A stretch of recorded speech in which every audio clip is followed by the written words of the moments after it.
Hello and welcome back to the Eyes of O Gaming channel for yet another older game review. Just a very quick mention, if I sound a little odd in this video, I am recovering from a cold. I just wanted to go ahead and put out a new video because it's been a while since I released one and I have a ton of videos in the queue, so hopefully it's not too bad. So today we're looking at Darksiders 2, a game that was originally released in 2012. However, this review and all gameplay video shown in it is in the form of the Deathinitive Edition, which released a few years later in 2015. Was a remastered re-release necessary only 3 years later? I don't know, I didn't play the original when it came out, especially considering it usually takes me a few years to get around to a new game anyway. Mostly because I prefer to pick it up when the price comes down to a reasonable number and all the patches, DLC, whatever. It's all out and I can pick up a completed game instead of buying it in chunks. Anyway, I'm not sure how much of a difference a 3-year gap is going to make before the remaster came out, but I also don't really have the first-hand experience to compare it with. Anyway, regardless of all that, Darksiders 2 is a game developed by Vigil Games and published by THQ. And today we're looking at this game to see what kind of experience to expect as the first time player today, and hopefully we can answer the most important question asked in this series: is this one worth it for you? Let's get into it.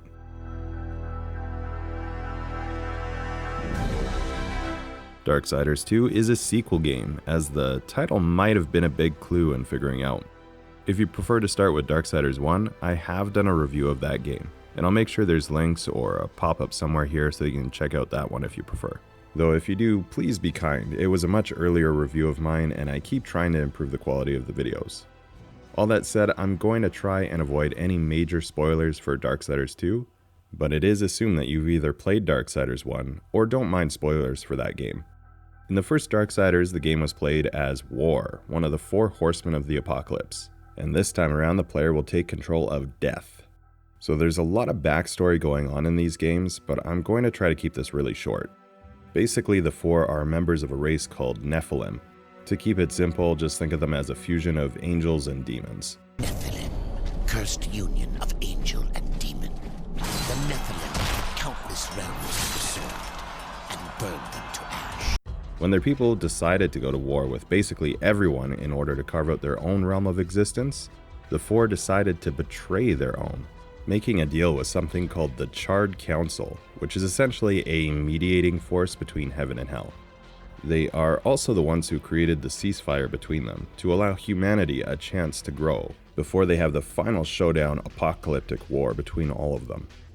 Anyway, the 4 get mega powered up by the Charred Council to destroy their own people, with Death being the one to finish them off. And the riders' first task was to purge their own brethren from creation, to annihilate the Nephilim and destroy their souls. Then in Darksiders 1, the apocalypse is kicked off with war being blamed and humanity getting wiped out. In Darksiders 2, playing as Death, your ultimate goal is essentially to clear war of its charges, and also to attempt to reset the balance and bring humanity back if possible.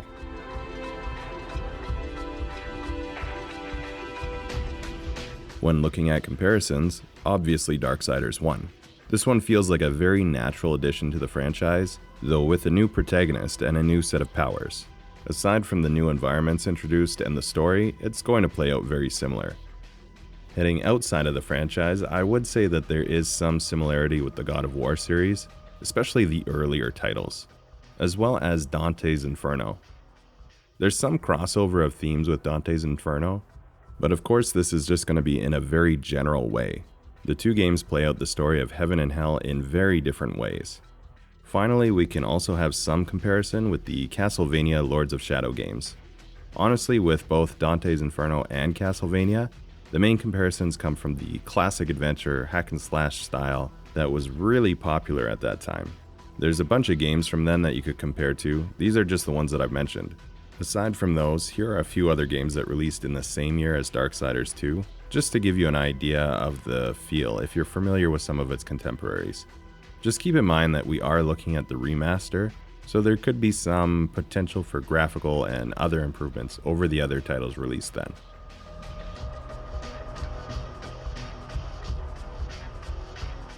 Let's take a look at the general gameplay and some mechanics you can expect in this one.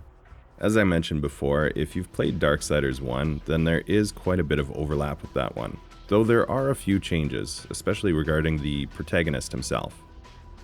So Darksiders 2 is again a third-person action-adventure hack-and-slash game. We do have some RPG elements as well, and there is a system of leveling up, unlocking and improving abilities, and a loot mechanic which will allow you to find new items such as weapons and armor, and equip them on death. There are specific merchant characters throughout the game, not so much a dedicated shop or something like that, but more like very specific characters that you meet through the main campaign that you can then trade items with, either to sell off unwanted gear or buy new higher quality items.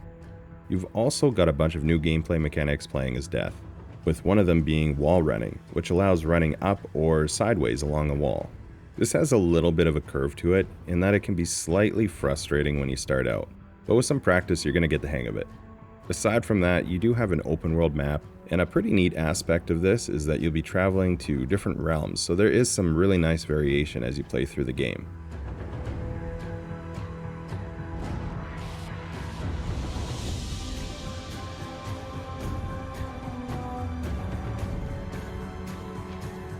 As I briefly just mentioned, one of the very neat aspects of this game is that due to the different realms all having a unique feel, there is quite a bit of variation of environments in this game. So as you play through and progress, you're not locked into just one world type or biome, and really the variations are quite pronounced. However, once you do enter into a new realm, a lot of the areas within that realm might feel similar with each other. But honestly, just having the changes as you go does seem to add quite a bit that many other games are lacking. We are looking at the Deathinitive Edition, and so the graphics are likely boosted from the original release.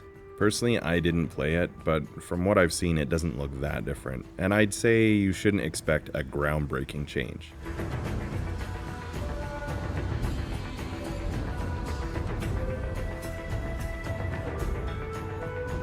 Aside from that though, I thought the graphics were all pretty good, and they are in the style of a more old school game, rather than that of some more newer titles. Enemies all look pretty good, and there is some variation when you change to different realms, but within a realm, again, there isn't going to be a huge range of variation between them. Death also has that chunky style that was pretty popular some years ago, something similar to like that Gears of War chunky style. Personally, I'm not a huge fan, but really that's going to be a very personal preference, and considering how popular it was, I'm sure there's many people who are going to like it.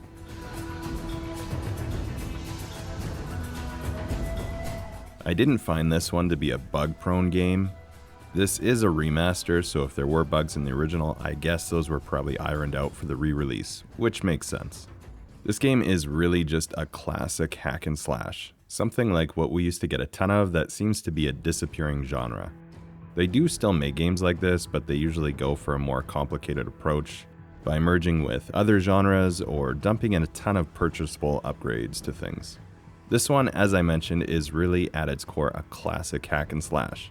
It does have some elements of RPG with progression, but it's all kept pretty basic, and the RPG aspects don't usually go very far beyond selecting which upgrade for an ability or piece of armor you want to equip.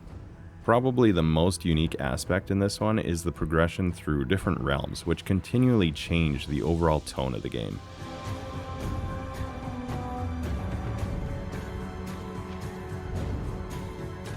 Sound is pretty good in this one, with a mix of classic game sounds, a fitting soundtrack, and some pretty solid voice acting and dialogue. The protagonist, Death, is voiced by Michael Wincott, who is an actor and voice actor, and you may recognize him as the Prophet of Truth from Halo 2. James Cosmo also voices characters in the game, an actor who's been in a ton of movies such as Braveheart, Highlander, Troy, and Game of Thrones. I forbid you to die. There's a bunch of other voice actors in this one who are veterans of the industry, which is always a good sign. I'll play some examples of what to expect in terms of sound and dialogue here, so you can decide for yourself if it matches your tastes.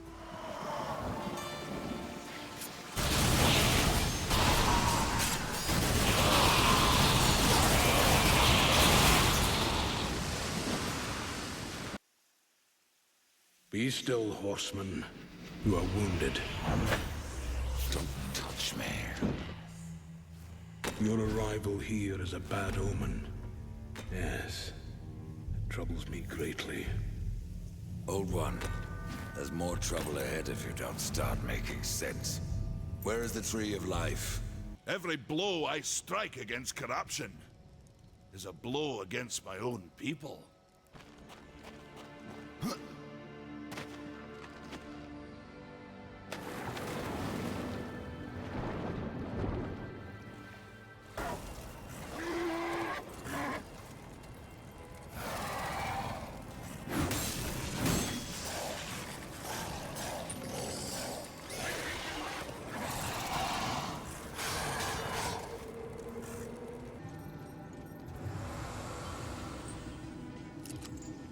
Over here.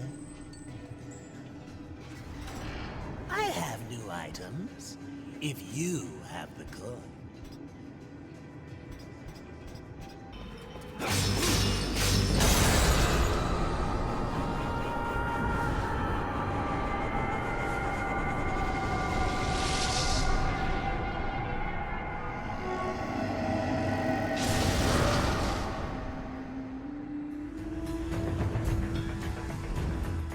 It's the subjective disclaimer.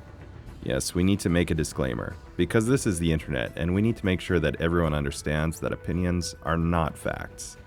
In the beginning portion of the video, I try to stay as objective as I possibly can.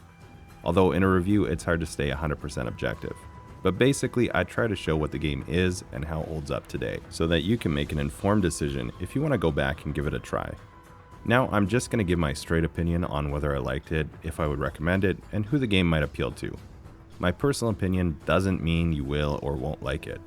If it looks interesting, the genre appeals to you, give it a try.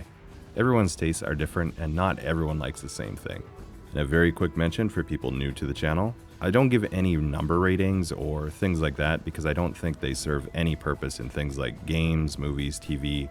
Basically anything completely subjective and totally a matter of the individual's taste. Alright, so the big question, did I enjoy Darksiders 2 and would I personally recommend it? Yes. Yeah, you know, it was a fun game. I enjoyed it. It's really a classic hack and slash experience, as I've said through the review. Don't expect an earth-shattering unique experience. This one feels like a fairly orthodox game. Personally, I think I preferred some of the aspects of Darksiders 1, but there are some things in Darksiders 2 that I preferred over the original. I think in the first one that everything was new and being introduced for the first time, and that added to the experience.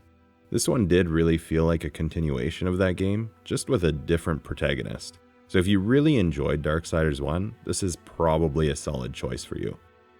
I can say that I liked a lot of the new abilities that you get playing as Death.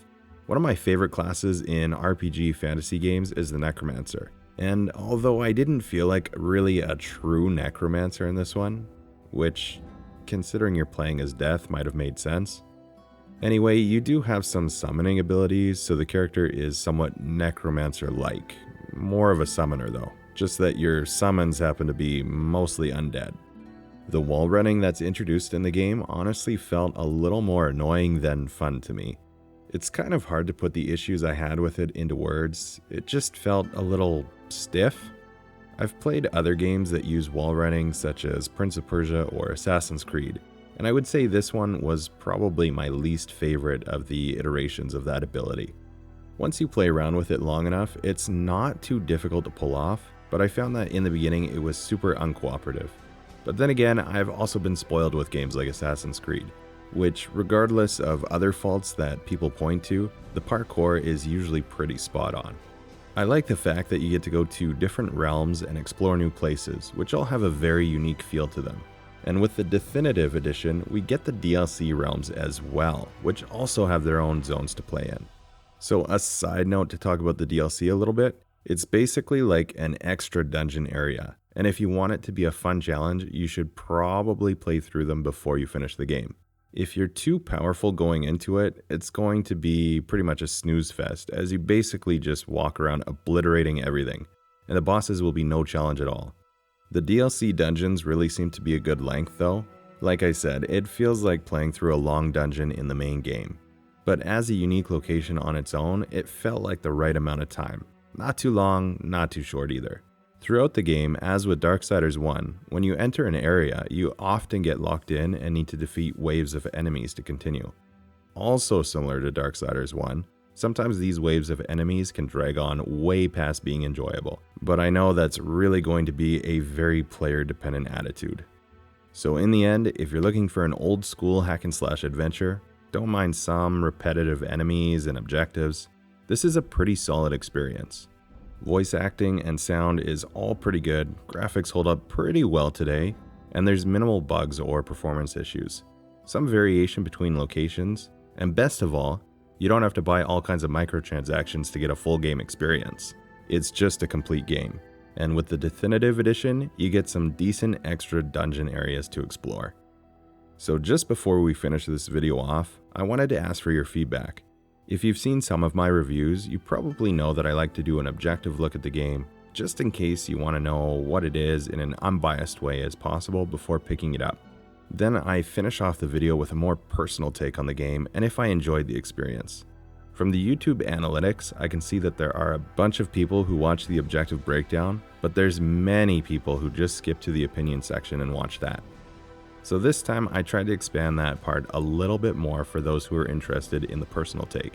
And I wanted to know if you like that. If you prefer the short, yes I liked it, or no it wasn't for me, or if you prefer this longer, more in-depth personal assessment, or even if you'd like to see this section expanded even more. Please let me know down in the comments. And with that, I hope you enjoyed this look at Darksiders 2. Have you already played the game? What were your thoughts? Please let me know down in the comments.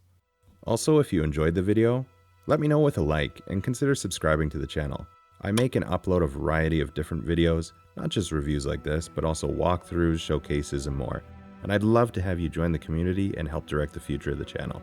Otherwise, thank you so much for watching today, and until next time, take care. There can be no life without order. Good, evil, darkness, light. There must be balance in the universe. Such is the decree of the Charred Council, an ancient body charged by the Creator to preserve the very fabric of existence. But the balance has been broken.